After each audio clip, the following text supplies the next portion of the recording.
Parfois, la vie semble lourde, pas parce que tu es faible, mais parce que ton rêve paraît trop grand. Parfois, l'objectif devant toi semble impossible, et dans ces moments, tu commences à te dire « Je suis trop petit, je n'y arriverai pas, je devrais arrêter ». Mais voici l'histoire d'une petite fourmi qui a appris une vérité que le monde oublie souvent. Même les plus petits pas peuvent tout changer. Dans une forêt paisible, sous l'herbe haute et la lumière du matin, vivait une petite fourmi nommée Elio. Elio n'était pas la plus forte, il n'était pas la plus rapide, mais il avait quelque chose de précieux, un cœur qui refusait d'abandonner. Chaque jour, Elio regardait les autres animaux. Les oiseaux volaient, les lapins sautaient. Les écureuils transportaient la nourriture facilement. Et Elio pensait « J'aimerais être fort comme eux ». Car Elio se sentait petit, trop petit pour de grands rêves. Un matin, Elio marchait seul lorsqu'il vit quelque chose au sol. Un grain, mais pas n'importe lequel, un grand grain doré de blé. C'était de la nourriture, c'était de l'espoir, assez pour nourrir toute la colonie. Les yeux d'Elio s'agrandirent. Cela pourrait aider tout le monde. Il s'approcha et essaya de le soulever. Il poussa, il tira, il força de toutes ses forces. Mais le grain ne bougea pas, pas du tout. Elio tomba, épuisé.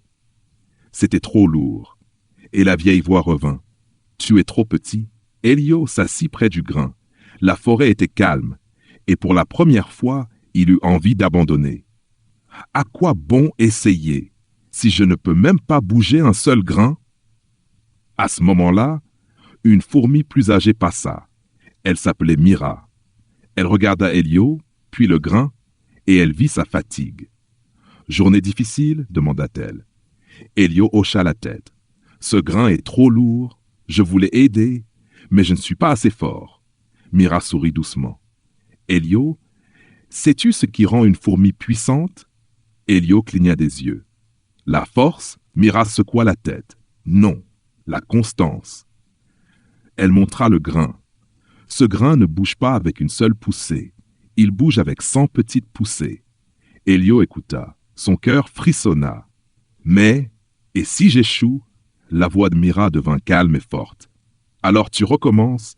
Les petits pas ne sont jamais inutiles. Les petits pas sont tout. Elio se releva. Cette fois, il ne tenta pas de soulever le grain. Il le poussa juste un peu. Le grain bougea, à peine, mais il bougea. Elio resta figé. Il a bougé. Mira hocha la tête. Un pas. Elio poussa encore et encore. Ses jambes tremblaient, son corps fatiguait, mais chaque effort comptait. Lentement, millimètre par millimètre, le grain avançait, pas vite, pas facilement, mais il avançait. Bientôt, d'autres fourmis remarquèrent. L'une rejoignit, puis une autre, puis beaucoup. Ensemble, elles entourèrent le grain. Pousser, se reposer, recommencer. Elio sentit quelque chose de puissant.